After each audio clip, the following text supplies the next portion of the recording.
Ready হয়ে বেরিয়ে পড়লাম মনসা পুজো দেখতে। মনসা পুজো উপলক্ষে পেয়ে গেছি নিমন্ত্রণ বান্ধবীর বাড়িতে আর একসাথে হওয়ার সুযোগ। সে সুযোগ কি ছাড়া যায়?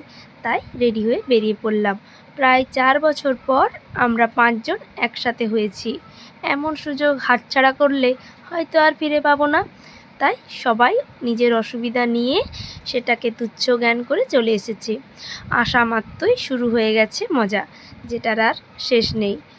তো তোমাদের সাথে ভাবলাম একটু শেয়ার করে নিই। চলো তোমাদেরকে দেখো। আমি এখনো তো আছি, আমরা নতুন দেখার হাউ আর ইউ করে ডোন্ট টাচ। সুন্দর সেজেছেন গুজেছেন আর আমাকে আজকে কোথায়? মন্দিরাদের বাড়িতে। মন্দিরেটা এখন নিচে গেছে। মন্দিরেটা কি? আমাদের বান্ধবী, আমরা 5 জনের গ্রুপ। এই 3 জন, এই যে ইনি একজন আছেন আর একজন নিচে গেছেন আমাদেরকে জল আনতে আর কি। কি বললি? আমরা 5 জন একসাথে হচ্ছি প্রায় 5 বছরই বলতে পারি। 4 বছর পর হ্যাঁ একসাথে হচ্ছি। 3 জন বা 4 জন একসাথে সবসময় হই, কিন্তু 5 জন একসাথে 5 বছর নয় 4 বছর। কারণ এনার বিয়ে হয়ে গেছে আর ইনি হচ্ছেন থাকেন বাঁকুড়াতে, বাইরে থাকেন। এই যে ই আসলে আমাদের এই পুচকুটা একাকিত্ব ভুগছিল, তার জন্য বান্ধবী আনতে গেছিল। এই যে বান্ধবীর অবস্থা একই, দুজনের অবস্থা একই। কোলে গুটিয়ে রয়ে গেছে আর বন্ধু আসলে বসে রয়ে গেছে। এবার ওকে তো শুরু করে দিবে, আমার সাথে না বললে ওর সাথে, তোর সাথে না বললে তুমি এর সাথে গল্প করবে। দিদি, এটা দিদি বলো, বান্ধবী বলো, ওর কোনো ইন্টারেস্ট নেই। তুমি ভাইকে বলো খেলবে আমার সাথে, ভাইকে জিজ্ঞেস করো। আর তোরাও তো ওর কাছে হচ্ছে না। কি অবস্থা! এই যে এর একাকিত্ব কাটানোর জন্য এনাকে আনা হয়েছে। একে থেকে তো আমি মনে হচ্ছে আরো বেশি একাকিত্ব ভুগছে। ভালো ছবি তুলে দেখি মিষ্টু, আমি ছবি তুলবে। চলে যেতে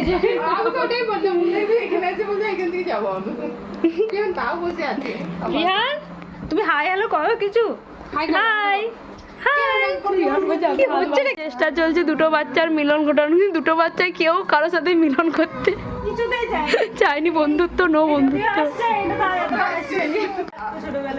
সেই একটা সময় সবার ঘরে এগুলো ছিল, আমার ঘরে থাকেনি, কিন্তু আমি চিটাইনি কখনোই। এরা দুজন করেছে, কেউ করেছো কখনো? সে তার আমি আমরা দুজনে চিটাইনি। আমি কখনো চিটাইনি, কিন্তু মন্দিরে চিটাই হয়েছে। একটু আগে গায়ে উঠে গেছিল আর এখন হচ্ছে জড়াজড়ি করে বসে আছে। আমরা সন্দেহ করছি এরকম না করলে মিষ্টি খেতে দিবেনি বলিস। আমিও খাবো।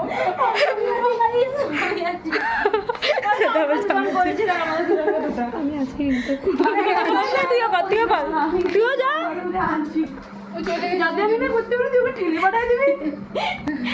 মিষ্টি আছে ও ঠেলে পাঠা ফেলে দিয়ে তুমিও যাও। কি অবস্থা! এই ভালোবাসার প্রতিদান এমন ভাগ্য আনিস বাবা, চারখাদি করেছে। কি করে আনিস মিষ্টি? আজকে না আমরা মুখে ঢুকা বার করলাম। ওই যে ওই পুতুলটা পড়ে আছে, ওটা আনা হয়েছিল প্রিয়ানার জন্য। আর পারমিতা কেন যায়নি, বারবার ওকে কোলে নি। মেলি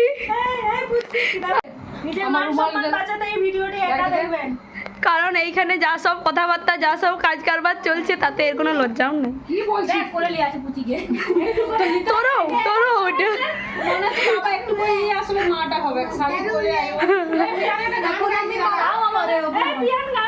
ও জানে আমি কতক্ষণ চালাচ্ছিলাম তো দূর থেকে। আমাদের গান শুরু হয়ে গেছে।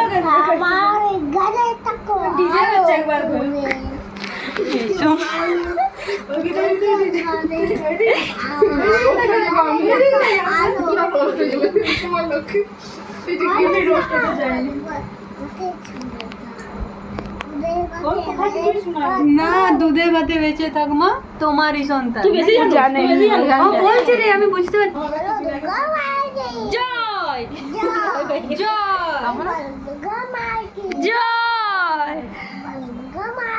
জয়। বলো আমি জানাবো। ঢাকের তালে খুশিতে নাচে মন। ওগুলো কি বলে না, ওগুলো কি আমরা এখানে রাখা ছিল বিস্কুট, আমরা সেটা নিয়ে করে খাচ্ছি। আমাকে দিয়ে দাও, বিহানের বলা চট করে। আমাকে একটা দাও। এমনিতে পারমিতে বিস্কুট খাইনি, এমনিতে খাইনি, শুধুমাত্র পারমিতে মন্দিরের করে লুকিয়ে লুকিয়ে খাচ্ছি বলে লিলি যেগুলো খাইনি সেগুলো খাবো। আমাকে চুরি করো বিস্কুট। একজনকে পাঠাইছি। মায়ের জন্য নিয়ে যাচ্ছে, মায়ের জন্য চুরি করে এদিকে বিস্কুট ট্রান্সফার করছে। এরপর মনে হচ্ছে এটা তো আমরা লুকাই খাচ্ছি বল। না ভাই আমাদের বান্ধবী ভালো কিছু না, ও বলেছিল আমাদের বিস্কুট নাই। না না গাইস, মিথ্যা বলে মিথ্যা বলবেনি। বিস্কুট নাই বলেছিল না, খুঁজে পাই বিস্কুট নাই বলেনি গাইস, আমি মিথ্যা কথা বলছি গাইস। এই হচ্ছে সাপোর্টে আছে, কারণ হচ্ছে যদি আরো কিছু পাওয়া যায়। গাইস ও আপনারা ভুল বুঝবেন না গাইস। এই টপ বিস্কুট খেয়ে আমি আমাকে দেখা যাচ্ছে। আমাদের মুখগুলো এগুলো ধামড়া ধামড়া দেখাচ্ছে গাইস একদমই দেখাচ্ছে না। গাইস আপনারা কমেন্টে বলুন আমরা কি আরো বিস্কুট নিতে পারি। মন্দিরে বিস্কুট টেস্ট করে নলিয়া মন্দিরের গাইস শুধু ঢাও কি বলি একটা জামা পরছে আমার প্যান্টটা কিন্তু আমার জামা তুই আমার তুই বল ভিডিও করবেন তাহলে আমি আমার মন কিছু নাম আছে যেটা কিনা তাকে সারা আমারও পকেট আছে। ভিডিওটা দেখে নিয়ে আসিস না আর এইখানটাতে একটা আছে কিন্তু না প্রিয়ান আমার পকেটের মাধ্যমে মন্দিরের সাথে একটু ছোট করে ভাব। একটু আমার কাছ থেকে চলে যাচ্ছে, আমি বারণ করছি মিষ্টি বল এই বুঝাচ্ছে মায়ের মা দিও সে আমি জানালে মিষ্টি ভাই আগে যাও ভাই যে না ভাই বলে আমি খেলবো না, আমার শুধু একটু আমি চাই না মিষ্টি বি লাইক করো তোরা সাজানে বন্ধ বাজনা দেখবে চলো। এ মিষ্টি চলো এই কত এই দু আয় আয় 2 বছর 4 মাস মানে এই বছর একটা আমি দাও। বাবা বাবা এই বছর কোথায় শুধু এই আগে মিষ্টি দাও। ওই অনেক দিন আগে হয়েছে তখন না কিন্তু এই আকারে 3 4 মন্দিরে রেডি, এবার যাব বাড়ি ডোবাতে। এখানে খিচুড়ি হচ্ছে সবার জন্য, অনেক মানুষ এদিন নিমন্ত্রিত থাকে। এখানে মায়ের পুজোর সরঞ্জাম চলছে, সবাই বেরিয়ে পড়েছে বাড়ি ডোবাতে যাওয়ার জন্য। বান্ধবীরা সবাই আসেনি, আমি আর মন্দিরাতেই যাচ্ছি। মা মনসার পুজো মূলত সর্পদর্শন থেকে রক্ষা পাওয়ার জন্যই করা হয়। এছাড়াও এটি উর্বরতা বৃদ্ধি এবং সন্তান লাভের জন্যও পালন করা হয়। এখানে অনেকেই বার করে আছে যারা এই ঘট ডোবানোর সাথে সাথে স্নান করে ফিরবে। সারাদিন উপোস থেকে সাবু ও দুধ কলা দিয়ে পুজো করা হয় এবং পরে উপোস ভাঙা হয়। এটা অনেক সময় করা হয়ে থাকে। মনসার আরেকটি নাম পদ্মা দেবী। তিনি পদ্মা পাতার জন্মগ্রহণ করেছিলেন বলেই তার এই নাম। দেবীর পূজা করলে জীবনে সুখ সমৃদ্ধি আসে বলেই বিশ্বাস করা হয়। বাড়ি ডোবানোটা এই পুজোর একটা বিশেষ নিয়মের মধ্যে একটা। এছাড়াও এই পুজোতে উপকরণ দূর্বা, বেলপাতা, ফুল, ফল, মিষ্টি, দুধ, কলা, চন্দন, ধূপ, প্রদীপ ইত্যাদি। প্রথমে দেবীর ধ্যান ও প্রণাম করতে হয়, তারপর বিভিন্ন উপকরণ দিয়ে পুজো করা হয় এবং শেষে মন্ত্রপাঠ ও আরতি দিয়ে পূজা সম্পূর্ণ করা হয়। আমরা ফিরে এসেই খেতে বসে পড়েছি। আমাদের বাড়ি যাওয়ার তাড়া রয়েছে, সারা রাত থাকা সম্ভব নয়। এখানে মায়ের ভোগ হিসাবে খিচুড়ি প্রসাদ বিতরণ করা হয়, বহু মানুষ নিমন্ত্রিত থাকে। এখানে চলছে মনসা যাত, যা শুনতে খুবই মনোরম। এখনো পুজো শুরু হয়নি, তবে কিছুক্ষণের মধ্যেই শুরু হবে। তোমরা কে কে মনসা যাত শুনেছো এটা অবশ্যই কমেন্টে জানিও। টাটা, আজ এই পর্যন্তই। তোমরা সবাই জানিও কে কে মনসা পূজা দেখলে, কোথায় দেখলে।